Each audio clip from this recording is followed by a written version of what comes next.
Rabbi Zechariah ben Avkulis was responsible for the destruction of our temple. Who was this rabbi? And why was such a suggestion given?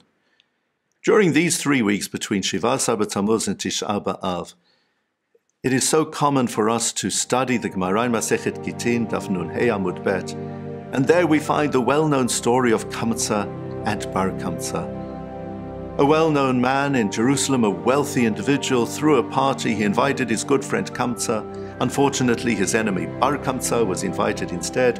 He turfed Bar Kamtza out of his home. Bar Kamtza felt humiliated in the presence of the great leaders of that time. And so he went off to Rome and he said to Caesar, "The Jewish people are planning a rebellion." Caesar said, "Prove it." He said, "Well, if you send an animal for them to sacrifice in their temple, they will refuse to do it." Caesar did just that, and en route to Jerusalem, Bar Kamtza inflicted a blemish on that animal. So the animal arrived in Jerusalem, and the Kohanim wanted to sacrifice it because they said, if we don't, we're going to offend Caesar. Who knows what might follow? Rabbi Zechariah ben Avkulis said, "You cannot sacrifice this animal. It will set a precedent. People will say, it's okay to sacrifice animals with a blemish." And then the rabbi suggested, well, maybe we should take Bar Kamtza's life, and as a result, he won't be able to give a report back to Caesar about what would happen. Rabbi Zechariah ben Avkulis said, no, people will say, as a result, from here we learn that anybody who offers a sacrifice with a blemish is chayev mita, deserves to be killed. So as a result of his view, the animal was not sacrificed. Caesar was offended. He sent his army to Jerusalem, and the rest, as they say, was all history.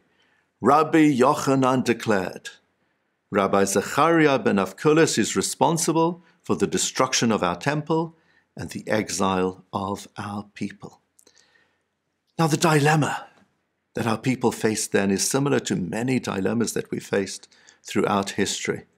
What do you do in tricky situations such as this? And Rabbi Yochanan is telling us that sometimes you can't just focus on one specific issue. You have to see the bigger picture. And so through the ages, our rabbis in a halachic context have learnt the lessons from Rabbi Zechariah ben Avkulis. For example, there was a chance that the oral law would be forgotten. And so Rabbi Yehuda HaNasi decided to break with tradition in order to write down the oral law, because within halakha he saw that he had a responsibility, and halakha dictated that it was necessary for him to do this in order to preserve it. As a result, therefore, we need to always consider the broader, long-term context of what we're deciding on and what we are doing. And in that way, we will, please God, always arrive at the right decisions for our time and for the future. Shabbat Shalom.